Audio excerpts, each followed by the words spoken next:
보통 우리가 거룩함이라고 생각을 하면 일반적인 몇 가지 이해들이 있습니다. 그 중에 한 가지가 어떤 첫 번째는 어떤 거룩함이라고 생각할 때 도덕적 정결과 또 죄를 회피하는 것이라고 생각을 합니다. 쉽게 얘기하면 거짓말 안 하고 음행을 안 하고 어떤 뭐 폭력이나 다른 사람들의 상처를 주는 그런 일들을 안 하는 거죠. 쉽게 얘기하면 착하게 사는 겁니다.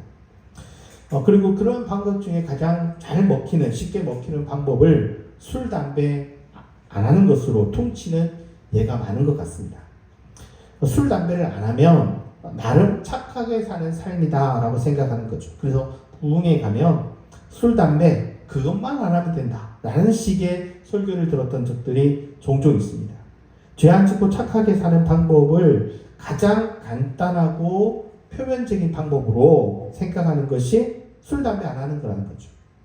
기독교인으로 정말 바르게 살고 착하게 살고 그것이 무엇인가에 대한 깊은 생각 없이 그냥 술, 담배 안 하는 거로 퉁치는 경향, 이런 것들이 일종의 거룩함을 유지하는 방법으로 애용되는 그런 모습이다라는 생각을 하게 되는 것 같습니다. 두 번째는 일종의 경건 생활이 거룩함의 새로운 어떤 거룩함의 지표라고 생각하는 경향들이 있습니다. 그래서 주일 성수라든지 또 11조라든지 또 봉사 이런 것들이 한국교회의 가장 경건함의 기본적인 어떤 표지라고 생각합니다. 여기에 플러스해서 뭐 철야 기도를 한다든지 아니면 뭐 금요 철야 예배 같은 거에 참석한다든지 또 개인적으로는 금식 기도 뭐 이런 것들을 해서 나는 금식을 뭐 3일을 해봤다. 뭐 이번에 일주일을 했다. 또 10일을 했다. 뭐 이런 식으로 해서 뭔가 내가 하나님을 향해서 어떤 거룩함을 유지하는 어떤 행동을 했고 그래서 일종의 영적인 어떤 성과를 이룬, 업적을 이룬 것이다 라고 생각하는 경향들이 있습니다. 그렇게 살면서 내가 최대 며칠까지 내가 금식을 했다 라는 일종의 거룩한 기록을 자기들이 달성했다라고 생각하고 마치 자기가 어떤 영적인 업적을 이룬 것처럼 그래서 내가 며칠을 했으면 어느 선까지 기록으로 내가 생각해서 어떤 나름 거룩한 어떤 자랑이라고 생각하는 경향들이 있는 것 같습니다. 최근에는 금식 외에도 성경 통독이라고 해서 통독을 내가 몇 번 했다. 아니면 최근에는 더 인기 있는 것이 성경 필사라고 해서 성경을 얼마나 많이 내가 썼다. 심지어 요즘은 조금 이제 원어를 아시는 분들은 원어를 쓰기도 합니다. 이렇게 해서 일종의 기록 경신의 종목처럼 생각하는 것 같습니다.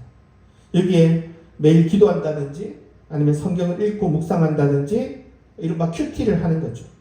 그러니까 주일 성수뿐만이 아니라 큐티까지 하는 사람이라고 한다면 사람들은 저 사람 참 경건한 사람이구나 라는 생각을 가지게 되는 거죠. 앞서 금식이 일종의 영적 최고 기록으로 자랑거리를 삼는다면 큐티 같은 경우는 최고 기록이라기보다는 매일매일의 어떤 꾸준함을 보여주는 어떤 지속적인 어떤 거룩함으로 보여진다라는 겁니다. 그래서 이 사람이 뭔가 잘못을 하더라도 저 사람 큐티하는 사람이니까 매우 경건한 사람이야 라고 생각하는 거죠. 이른바 최고 기록 경신의 어떤 거룩함이라든지 어떤 지속적인 거룩함을 내가 보유하고 있어요. 그러면 이 사람은 당연히 거룩한 사람이다 라고 생각하는 경향들이 많다는 겁니다. 또 세 번째는 세속과 구별되는 예를 들어 옷차림이라든지 아니면 언어라든지 어떤 태도라든지 이런 것들을 또 잘 보여줄 수 있는 게 어떤 식사 기도 같은 것들. 그래서 어떤 곳에 가면 뭐 정말 거창하게 식사 기도를 하면서 자신의 어떤 거룩함을 보여주는 일종의 거룩의 장치로서 생각하는 경우들도 있습니다. 또 어떤 경우는 내면의 거룩함을 보여주면서 어떤 거룩함으로써 내가 좀 전환되었다, 내가 바뀌었다, 이런 경우들도 있고요. 또 그 외에도 어떤 정의의 그리고 사랑의 실천이라든지 어떤 약자 보호나 어떤 정의 구현이나 어떤 혐오 차별에 대해서 어떤 저항한다든지 세상의 불이나 어떤 착취에 저항하는 삶을 통해서 내가 거룩함으로 다가가고 있다라고 이해하는 아주 다양한 이해의 거룩에 대한 이해들이 있는 것 같습니다. 저는 이 모든 것들이 사실 어느 하나는 맞고 어느 하나는 틀렸다라기보다는 이 모든 것들이 어느 정도 거룩함에 다가가는 접근하는 방법 중에 하나라고 생각합니다. 그런데 여기 한 번 더 좀 생각해 볼 필요가 있습니다. 이것을 한다고 과연 우리가 거룩한 삶이 정말 되는 걸까요? 정말 거룩해지는 걸까요? 저는 조심스럽지만 이런 것들에 대해서 어떤 문제의식을 우리는 가져야 된다고 생각합니다. 특히 이런 기록 경신형 거룩함들, 일종의 금식을 몇 회 했다, 아니면 하루에 난 기도를 몇 시간씩 한다, 그리고 최근에 나는 성경 통독을 몇 회 했다, 또 성경 필사를 내가 지금 어디서 어디까지 하고 있다, 이런 식으로 어떤 기록을 세우는 겁니다. 그리고 그 기록을 세워서 내가 어느 정도의 아주 놀라운 기록을 가지면 가질수록 내 신앙은, 내 거룩함은 가지고 있다라고 생각하는 일종의 신앙을 위장하려고 하는 모습이 많다는 거죠. 여러분, 이런 걸 기록해도요, 거룩하지 않은 사람이 매우 많습니다. 여러분, 예배에서 내가 은혜를 막 받아서 내가 은혜 받았다, 그래서 뭐 어떤 경우들은 은혜 받는 거가 티가 나는 사람들이 있잖아요. 그렇죠? 막 기도의 목소리가 막 예배 시간에 어느 성도들보다 목소리가 크다든지, 그리고 예배 시간에 뭐 펑펑 온다든지, 뭐 이런 것들을 통해서 우리는 거룩하다고 생각하지만 한 번쯤 생각해 봐야 됩니다. 여러분, 그것 자체가 거룩함이 아님에도 불구하고 우리가 마치 그것이 거룩함의 정체라고 생각하고 있는 경우들이 많다는 거죠. 여러분, 매우 종교적으로 보이는 그런 다양한 것들이 거룩함에 가는 어떤 길목에 있는 것은 맞습니다. 그러나 그것 자체만으로 내가 거룩하다? 이것에 대해서는 우리가 좀 거리를 좀 둬야 되지 않나 라는 생각을 하게 됩니다. 저도 스마트워치를 이렇게 차고 또 사용하지만, 스마트워치를 사용하면요, 내가 오늘 하루 몇 걸음을 걸었다든지, 또 몇 시간을 잤다든지, 내가 몇 칼로리를 소비했다든지, 내가 달성해야 될 어떤 목표를 정해놓고 그것을 달성할 때 어떤 만족감들이 이 스마트워치를 통해서 우리가 가지게 되는 거죠. 그런데 신앙도 그런 식으로 생각하는 경우들이 많다는 겁니다. 내가 오늘 하루 몇 장의 성경을 읽었고, 내가 몇 절을 필사를 했고, 또 오늘 내가 몇 분을 기도했기 때문에 내가 오늘 해야 될 그 목표를 달성한 일종의 영적인 피트니스를 달성했기 때문에 나의 오늘의 영적인 건강은 매우 훌륭하다라고 생각을 한다는 거죠. 여러분, 거룩함을 수치로 달성하려고 하는 현대 그리스도인들의 사고가 있다라는 겁니다. 그리고 그것을 달성하면 나의 영적인 어떤 거룩함의 피트니스는 어느 정도 유지가 되고 있구나 라고 생각을 하지만, 여기에 대해서 그 측정을 의심해 봐야 된다라고 생각을 합니다. 오늘 바울이 거룩함이란 걸 얘기합니다. 거룩함이라고 얘기할 때 여러분, 거룩함의 전부가 아닙니다. 거룩함의 단면입니다. 우리가 바울의 그 성경에, 그리고 뭐 많은 성경 구절에 거룩이 이거야 라고 얘기할 때 그게 전부구나 라고 생각하는데 그렇지 않습니다. 거룩의 단면입니다. 심지어 1세기 바울이 생각했던 거룩에 대한 이해들이 있고, 그것이 현대 우리들의 현실 속에서 바라보는 거룩의 단면들이 어찌 보면 바울이 생각하지 못한 부분도 있는 거예요. 어찌됐든 한국 교회의 어떤 좁은 어떤 거룩에 대한 이해를 보면서 우리가 거룩에 대한 이해의 폭을 좀 넓혀봐야 되지 않나 라고 생각을 하게 됩니다. 오늘 본문은 바울이 하나님을 기쁘게 하는 것을 얘기하면서 너희가 이미 배웠다라고 얘기를 합니다. 1절 한번 읽겠습니다. 시작.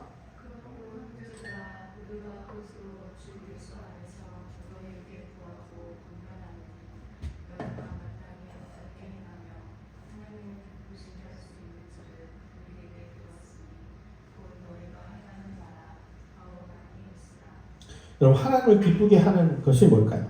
우리는 하나님을 기쁘게 하는 것을 앞에 생각한 것들로 생각을 합니다. 예배를 기똥차게 드린다든지, 아니면 예배를 드리면서 내가 막 감동의 그 은혜가 휘몰아쳤다든지, 아니면 어떤 금식이 일종의 최고의 거룩함으로 달성한다든지, 아니면 내가 매일 큐티를 통해서 어떤 매일의 목표를 달성하는 것들이 하나님을 기쁘게 하는 게 아닐까라고 생각을 한다는 거죠. 당장 우리가 생각하는 그 거룩의 방법들, 하나님이 기쁘시게 하는 방법들은 이거는 이미 구약의 미가라는 선지자가 꺼낸 어떤 제안과 유사하다라는 겁니다. 한번 읽어볼까요? 6절, 7절 시작. 내가 무엇을 가지고 너와 해라 하며 무엇을 하나님께 경배할까? 내가 언제부로 유명한 송아지를 가지고 그 앞에 나아갈까? 여호와께서 천천의 순간이나 만날의 강물한테 기름을 기뻐하실까? 내 허물을 위하여 내 말하기를 내 영혼의 죄로 말미암아 내 예배를 드릴까? 여기 보면요. 어떻게 하면 하나님을 경배할까, 기쁘시게 할까? 라고 얘기하면서 1년 된 어떤 송아지 번제, 그리고 수천의 수양의 제사, 엄청난 양의 기름의 제사, 심지어 인신 제사까지 얘기를 합니다. 여러분, 1년 된 송아지가 일종의 일상적인, 정기적인 신앙의 실천을 보여주는 패턴으로도 보이고요. 천천의 수양과 만만의 기름은 주일 예배, 그 이상의 어떤 열광적인 예배, 어떤 성과주의의 신앙도 보여집니다. 앞서 말한 것 같은 어떤 금식의 기록이라든지 성경 통독 몇 회라든지 성경 필사 몇 회 같은 일종의 기록성 거룩으로 보여지는 거죠. 그래서 내가 몇 회를 달성했고 어느 정도의 강력한 어떤 최고의 기록을 갖고 있나 라고 생각할 수 있는 그런 기록적인 예배가 될 수도 있습니다. 세 번째는 어떤 마다들을 제물로 바치는 것은 마치 자기 파괴적일 정도의 헌신이라고 볼 수 있는데, 또 한편으로는 또 최고 기록 경신의 거룩과도 유사하다라는 생각도 하게 됩니다. 그러니까 뭐 40일 금식 뭐 이런 것들이죠. 그러니까 또 이런 경우들 보면 가족이나 뭐 건강이나 뭐 이런 사람들 관계 다 끊어내버리고 모든 걸 하나님께 다 바친다, 이런 의미도 있을 것 같습니다. 예를 들면 오늘날 정가군이나 손준보 목사의 집회에 가족이 말리고 친구들이 말려도 거리에 나가서 열광적인 집회, 내가 어떻게 되는 뭐 내 모든 걸 불사르겠다, 이런 생각을 갖고 하는 어떤 많은 어떤 행사들, 그런 것들도 이런 거에 포함될 수 있다고 생각합니다. 어찌됐든 미가의 대답은 뭘까요? 읽겠습니다. 8절입니다. 시작. 여호와께서 내게 구하시는 것은 오직 정의를 행하며 인생을 사랑하며 조선에게 내 하나님과 함께 하는 것이지 않느냐. 앞서 얘기한 거 아니라는 거예요. 기록 경신 아니라는 거예요. 최고 기록 달성도 아니라는 거예요. 정의와 인자와 겸손이라고 얘기합니다. 물론 이 말은 표면적인 층위가 있습니다. 앞에 보이는 정말 그 얘기, 그리고 심층적 층위를 들어가면 또 다른 의미도 있습니다. 어쨌거나 당대의 사람들의 생각과 미가의 답이 달랐다는 거예요. 오늘날 우리들이 생각하는 일종의 그러한 거룩이라고 생각되는 그런 것들과 미가가 생각했던 거룩이 달랐다는 거예요. 하나님 생각하는 거룩이 다르다는 거예요. 그런데 또 살펴보면 미가가 얘기한 거룩과 바울이 얘기한 거룩이 또 다릅니다. 그건 또 우리가 생각하고 있던 그런 거룩과도 또 다르다는 겁니다. 3절에서 6절까지 한번 읽겠습니다. 시작. 하나님의 뜻은 이것이니 너희의 거룩함이라 또 음란을 버리고 아까 거룩함과 존귀함으로 자기 안에 날 주를 하나님을 모르는 이방인과 같이 생물을 따르지 말고 이 일에 지들을 넘어서 형제를 해하지 말라. 이는 우리가 너희에게 미리 말하고 증언한 것과 같이 이 모든 일에 주께서 순환하여 주시니라. 바울은 하나님이 기뻐하시는 것이 뭐냐? 거룩함이다. 거룩함. 근데 그 거룩이 뭐냐라고 얘기했을 때 음란을 버려라. 그리고 아내한테 잘 대해줘라. 그리고 세욕을 따르지 마라. 형제를 해하지 말라라고 정의하는 겁니다. 이것도 역시 보면 표면적인 층위가 있고 또 심층적인 층위가 있는데, 어쨌거나 기본적으로는 거룩의 전체가 아니라 뭐라고요? 거룩의 단면입니다. 여러분, 하나님이 기뻐하시는 것이 이것만 있을까요? 사실은 굉장히 많았을 겁니다. 그리고 각자 우리에게 원하시는 그 포인트들이 또 다를 겁니다. 근데 바울은 지금 그 많은 거룩이라는 것의 전체를 얘기하는 게 아니라 거룩의 한 포인트만 얘기하고 있는 겁니다. 그러니까 이게 전부는 아니라는 거죠. 그럼 뭘까요? 제가 생각할 때 하나님이 기뻐하시는 것은 하나님의 뜻대로 사는 겁니다. 그리고 우리가 하나님을 닮아가고 예수님을 닮아가는 것, 이게 어떤 거룩의 모습이라고 생각합니다. 이런 구절이 굉장히 많이 있지만 그 중에 하나가 빌립보서 2장 5절에 보면 너희 안에 이 마음을 품으라 곧 그리스도 예수의 마음이니, 이런 구절들을 보면 하나님이 기뻐하시는 것이라고 얘기할 때 이러한 구절들이 있는 건데, 사실은 하나님이 기뻐하시는 것이라고 생각하면 사실 이거는 굉장히 방대한 내용입니다. 제가 앞서 얘기한 것처럼 하나님을 닮는다, 예수님을 닮는다, 예수님의 마음, 이게 얼마나 넓습니까? 여러분, 너무 간단한 게 아닙니다, 여러분. 예수님의 생각, 예수님의 마음, 이게요, 어떤 정서적인 측면도 있겠지만 어떤 정치와 경제와 사회와 문화와 어떤 다방면의 것들이 있는 거죠. 하나님 뜻이 다방면에 있는 겁니다. 그래서 우리가 하나님이 기뻐하는 것을 간단히 말하는 게 쉬운 게 아니라, 하나님을 닮아간다, 하나님 뜻대로 행한다, 이거는요 굉장히 방대한 내용들입니다. 그러다 보니까 바울이 말하는 하나님을 기뻐하는 것은 지금 그 많은 것들 중에 어디? 데살로니가 교회, 너희 교회, 그것도 지금 당장 필요한 일종의 쪽집게 답안인 거예요. 직설적으로 얘기하면 그 많은 것 중에 지금 너희들이 문제가 있는 것들, 그 중에서 이거 하나 딱 집어주는 거예요. 전부가 아니라. 그게 뭐냐면 성적으로 방종하지 않는 겁니다. 성적으로 절제하는 겁니다. 좋게 얘기하면 너희가 자기 자신을 통제하는 겁니다. 이런 당연한 것도 어떤 그리스도인 중에서 이런 걸 좀 혼동하는 경우들이 있습니다. 예수님을 믿으면 우리가 죄에서 자유감을 얻는다라고 얘기를 하죠. 그래서 그 자유감을 얻은 사람들은 이제 모든 일에 자유함을 누려도 된다고 생각하는 사람들이 있습니다. 그래서 내가 예전에는 죄의 노예였지만 자유함을 누리니까 이제 내 마음대로 되는 거야. 그래서 어떤 성적인 자유함도 누리고 어떤 나쁜 짓을 해도 내가 죄책감도 안 느끼는 거예요. 왜요? 이 죄에서 난 자유함을 누리니까. 그래서 모든 것에 대해서 자유함을 누려도 된다고 생각하는 사람들이 있을까 없을까? 있습니다, 여러분. 여러분, 이제 이거를 좀 똑같은 자유인데요, 자유가 의미가 다릅니다. 여러분, 죄에서 벗어나는 자유와 죄를 지을 자유는 같은 자유인데 자유의 의미가 다릅니다.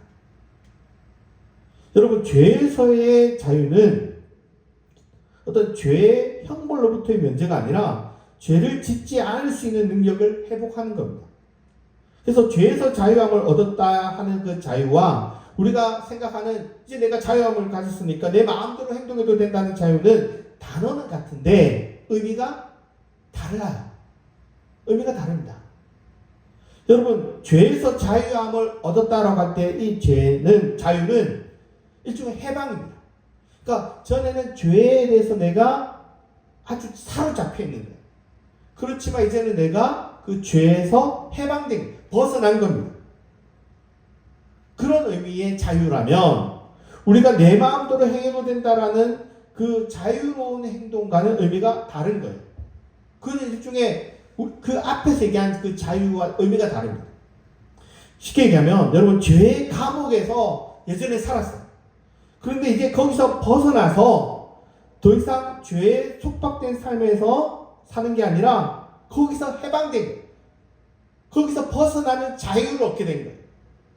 그런데 내 마음대로의 자유가 내가 죄 속에서 계속해서 행동하겠다고 생각한다면 다시 어디로 들어가는 거예요? 죄의 감옥으로 들어가도 된다고 생각하는 것은 틀린 얘기죠. 여러분, 같은 단어인데 단어의 의미가 다른 겁니다. 여러분, 죄짓지 말라고 했는데 죄지어도 되는 자유를 줬다라고 생각한다면 이건 언어의 왜곡인 거죠. 여러분, 하지마 했는데 계속 성경은 하지마 하는 거예요. 죄짓지 마, 이거 하지마 라고 얘기하는데 그거 해도 되는 거야? 라고 얘기하면 이거는 말귀를 못 알아듣는 거라든지 아니면 청개구리하고 똑같은 겁니다. 여러분, 그리스도 안에서 우리가 죄에서 자유함을 얻어 구원을 얻었다 라고 말하는 사람들 중에 그래, 이제 자유함을 얻어서 이제는 우리가 지옥 안 가도 되니까 이제 간음해도 되고 음행해도 되고 내가 살인해도 되고 라고 생각한다면 그거는요 엉터리 얘기입니다. 이제 말귀를 못 알아듣는 거죠. 여러분, 죄에서 자유를 얻었다라는 것은 죄를 자유롭게 짓는 그 사람은 실제로 그 자유함을 얻은 게 아닙니다. 감옥 밖으로 나간 게 아니라 감옥 안에 다시 들어가는 겁니다. 죄 속에 들어가니까. 그래서 우리가 은혜를 받았다라고 하면 이제는 내가 죄에서 사로잡히는 게 아니라 죄에서 계속 벗어나 있는 그 삶을 살려고 하는 노력이 필요한 거죠. 그 자유를 얘기하는 겁니다. 내 마음대로 행하는 자유는 다시 감옥 안으로 들어가는 거예요. 죄의 감옥 안으로 들어가는 거는 그건 자유가 아닌 거죠. 그러니까 단어가 다른 겁니다. 여러분 같은 단어인데 의미가 다른 거예요. 바울은 하나님이 기뻐하는 것 중에 그 많은 것들이 있을 것 중에 그 중에 하나가 뭐냐면 음행 반대라는 거고요. 근데 바울의 이런 발언들이 사실 당대 로마인들한테는 사실 매우 낯설고 심지어 이해하기도 어려운 의미였습니다. 왜냐하면 현대 사회는요, 일부일처제가 당연한 사회죠. 그리고 결혼 제도라는 것이 있어서 법적으로 묶여있기 때문에 한 남자가 당연하게 한 여자만 보호하고 사랑해야 되지 두 여자, 세 여자를 사랑하고 아내로 삼는 것은 그게 당연하다고 생각하는 사람이 거의 없을 겁니다. 말도 안 된다고 생각할 겁니다. 당대의 로마인들은 그러나 이 성적인 관계에 있어서 이런 선입견이 없어요. 현대인들과 기본적인 접근법이 다릅니다. 물론 로마도요, 일부일처제 사회였습니다. 그런데 이게 일종의 형식적인 일부일처제 사회였다라는 겁니다.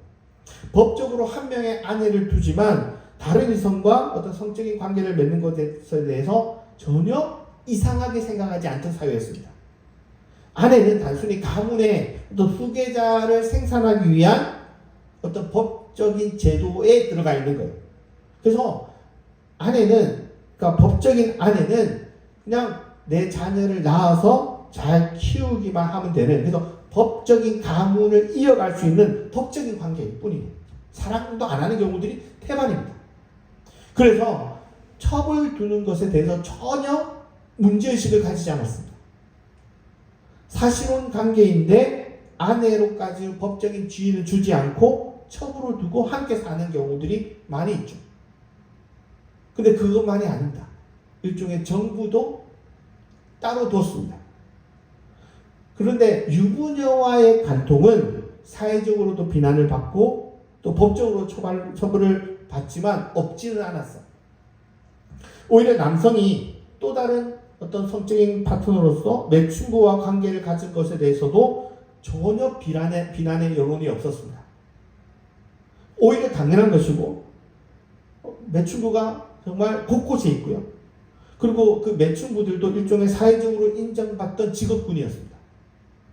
거기다가 하나 더 있습니다. 오늘 현대와 또 다른 어떤 성적인 파트너가 하나가 더 있는데 집 안에 있는 노예 여성입니다.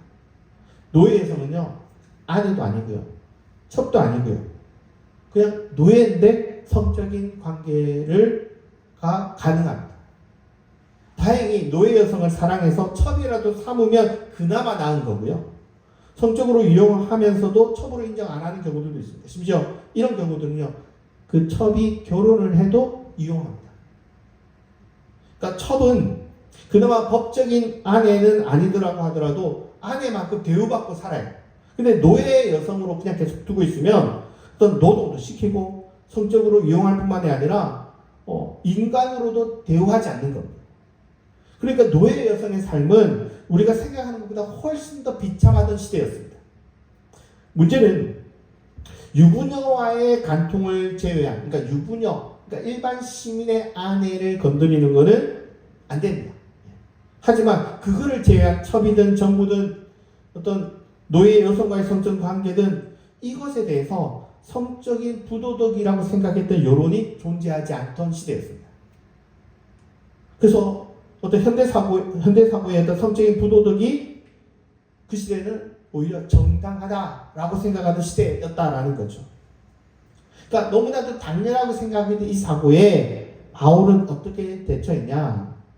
3절에 보시면 이런 상황에서 멀리 해라 라고 얘기합니다. 우리 성경은 3절이 음란을 버리고 라고 쓰여져 있는데요. 이 버리다라는 단어는요, 멀어져라, 떨어져라 라는 겁니다. 그러니까 아예 근처 가지 말라는 거예요. 구약의 보디발의 아내가 요셉을 유혹할 때 요셉이 어떻게 합니까? 도망가잖아요. 도망가라는 겁니다.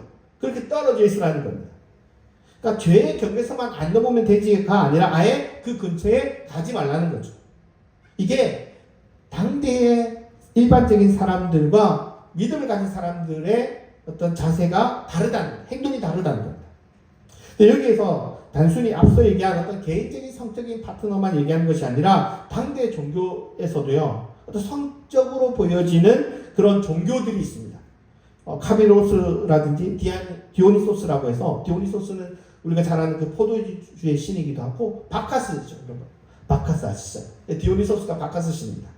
이런 종교들은 단순히 그 어떤 제의만 하는 것이 아니라 성적으로도 뭔가 접촉을 하는 좀 그런 것으로 보여지는 종교인데, 그런 종교와도 담을 쌓으라는 거죠.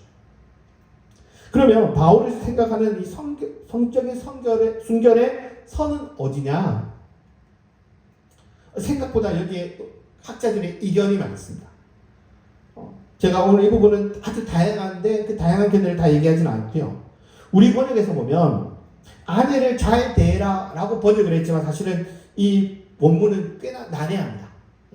이건 우리가 굉장히 어역을 많이 한 번역입니다. 그래서 이거를 어떻게 번역을 하느냐에 대해서 다양한 얘기들이 있는데, 대부분은 어쨌거나 바울의 성적인 순결을 노예의 성적 착취까지는 말하는 거 아닌 것 같다라고 얘기하는 게 그런 견해가 압도적입니다. 그러면 첩이나 정부나 창녀는 안 된다, 여기에 많이 동의를 해요. 그런데 노예는 허용할 것 같다 라고 얘기를 많이 합니다. 학자들이 1세기의 노예의 성적 이용은 너무 일상적이고 사회적으로 너무나도 허용된 행위였기 때문에 바울이 이 노예 여성과의 관계까지 금지했다라고 보지는 않는 것 같다, 그렇게 말을 했을 가능성은 낮다라고 본다는 거예요. 그리고 거기까지 가면 그건 너무 급진적이라는 거죠. 그렇게 생각을 했으면 따로 명시했을 텐데 거기까지는 아닌 것 같다라고 얘기합니다. 근데 저는 그게 아닌 것 같습니다. 여러분, 바울이 첩이나 정부나 창녀는 안 된다고 얘기하는데 노예는 왜 된다고 말하는 게 오히려 그 부분이 더 이상한 거죠. 바울은 하나님의 기뻐하시면서 이야기하면서 직설적으로는 성적으로 방종하지 말라. 그리고 좀 더 나아가면 여러분 여기에 어떤 심층적인 의미는요, 상대방에 대해서 일종의 인격을 존중하라는 겁니다. 몸에 대한 존경도 담겨져 있는 표현입니다. 아무리 당대에 사회적으로 용인된 어떤 관행이라고 하더라도 왜 노예 여성만 예외냐? 좀 그렇게 보기 어렵습니다. 당대에 용인된 관행으로는요, 여러분 첩도 당대에 용인했고요, 정부도 용인했고요, 창녀도 용인했습니다. 근데 왜 이들은 안 되고 노예 여성은 용인되어야 되냐? 저는 오히려 그 생각이 이상하다라고 생각됩니다. 여러분, 글래시라는 학자가 있는데요, 이 바울이 노예와의 성적인 관계를 명시적으로 언급 안 했다는 거예요. 그래서 초기 공동체 안에서도, 교회 안에서도 이런 관행이 즉시 사라졌다고 보기가 어렵다, 이런 얘기를 하더라고요. 하지만 여러분, 모호하거나 관행이 즉시 없어지지 않았다고 해서 그렇다고 하더라도 여러분 점진적으로 전환해져 갔습니다. 여러분, 모호하다는 것이 허용했다는 게 아니거든요. 이런 여러분 성적인 관계들을 갖고 있던 그 파트너들을 한 번에 다 끊어내기가 쉽지 않습니다. 여러분, 첩이라고 데려온 여성을 이제 나는 경건하게 살 테니까 집에서 나가라고 이렇게 간단히 얘기할 수 있을까요? 그럼 이 여자들은 어떻게 살아야 됩니까? 여러분, 관계라는 게 그렇게 쉽게 정리가 되는 게 아닙니다. 거기다가 이런 관계들은 다 안 된다라고 얘기하는데 노예와의 성적 관계는 예외다, 허용된다, 오히려 그게 더 이상하다고 보여집니다. 여러분, 제가 생각할 때는요, 오히려 노예와의 성적인 관계가 제일 1순위로 다뤄졌다고 생각합니다. 왜냐하면 그 다음 이야기가 나오는 게 형제애를 다루기 때문입니다. 근데 이 형제가 누가 들어가냐? 여러분, 믿는 성도들이 들어갑니다. 그때 이 믿는 성도들은 자유민만이 아니라 노예도 이제 형제에 들어갑니다. 노예도 형제 자매가 되는 거예요. 거기다가 이 노예 형제들이 우리 집에 있는 노예 말고도 다른 집에 있는 노예만 얘기하는 게 아니라 우리 집에 있는 노예도 이제 형제가 되는 거예요. 형제 안에 들어오게 되는 겁니다. 그러면 이제부터 여성 노예도 함부로 대하면 안 된다라는 의미가 될 수밖에 없어요. 형제의 얘기가 나오면. 바울이 지금 거룩에 대한 이야기를 하면서 표면적으로는 성적인 관계를 얘기합니다. 그러나 심층적으로는 이것이 그 안에 있는 착취적인 성윤리를 함께 다루고 있다고 보여줄 수밖에 없습니다. 4장 6절에 보면 이 일의 분수를 넘어서 형제를 해하지 마라. 이 구절이 어떤 남편이 있는 자유인의 아내와의 불륜말을 가리키고 있는 게 아니라 지금 형제들, 노예인 여성도 함부로 대하지 말라라는 의미도 저는 포함되어 있다고 봅니다. 거기에는 형제인권을 침해하거나 착취하지 말라라는 말도 포함되어 있다는 거죠. 그렇다면 남의 아내에는 일반적인 시민의 남성의 아내만이 아니라 타인의 노예도 포함되고 그리고 내가 우리 집에 데리고 있는 여성 노예도 함부로 착취하지 말라는 의미도 함께 포함되어 있는 겁니다. 바울은 그들이 이전에는 노예였다면 이제는 형제 자매로 관계가 달라졌다라고 얘기를 합니다.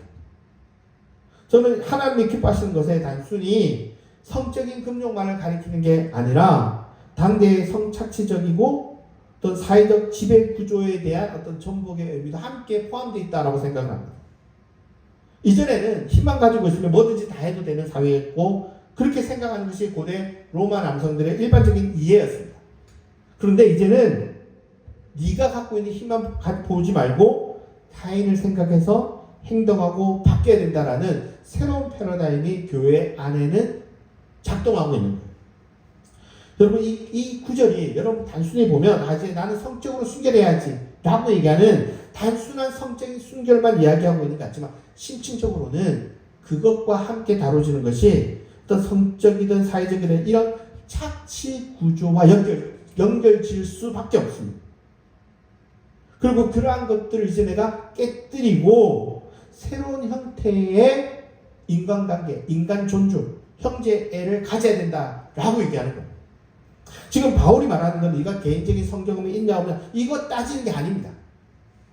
오히려 공동체 안에서 새로운 세상이 펼쳐지는 거예요. 공동체 안에 새로운 평등이 보여지는 겁니다. 인간에 대한 새로운 이해가 펼쳐지는 겁니다. 이전에는 내가 높은 사람이니까 내 마음대로 해도 된다고 생각했지만 이제는 달라지는 거예요. 이제 인간에 대한 존중과 인간에 대한 이해가 새롭게 바뀌어져서 네가 행동하는 게 달라져야 된다는 거예요. 오늘 우리가 믿는다고 할 때 내 개인의 성경음이나 내 개인 도덕적인 도덕성 이 구절을 통해서 그것만 생각하는데 거기에 대한 어떤 시선을 좀 넓힐 필요가 있습니다. 나는 착하게 행동하지만 우리는 착하지 않을 수 있습니다. 나는 다른 타인에게 나쁘게 행동을 하지 않지만 우리가 될 때 우리는 도와주지 않고 방치해서 타인을 죽음으로 내몰고 있는 경우도 있습니다. 여러분 착하게 그냥 나쁜 짓을 안 했다는 것이 결코 착한 게 아닙니다. 사람에 대한 어떤 예의, 인간에 대한 존중, 이것에 대한 이해를 바꾸는 겁니다. 바울은 지금 성적인 얘기를 하면서 단순히 그것만 얘기한 것이 아니라 인간 전체에 대한 이해의 폭을 바꾸고 있는 겁니다. 그리고 그러한 것이 하나님이 기뻐하시는 진정한 거룩의 길로 가는 단면을 통해서 전체를 보게 하는 표현이다라는 겁니다. 여러분 거룩이라고 얘기할 때 바울이 이 한 단면을 통해서 단면만 얘기하는 게 아니에요. 그것을 통해서 좀 더 넓은 세계를 얘기하는 겁니다. 여러분 내가 내 개인의 거룩이라고 얘기할 때 내 성적인 문제라든지 이것만 얘기하는 게 아니라 내 내면만 보는 게 아닙니다. 이 이야기에는 내면도 보지만 이미 그 내면을 통해서 내 주위와 내 주위 사람들과의 관계가 같이 열어서 보는 겁니다. 이게 여러분 신앙입니다. 예수님은 자신의 주위, 심지어 멀리 떨어진 우리를 외면하지 않으셨던 분입니다.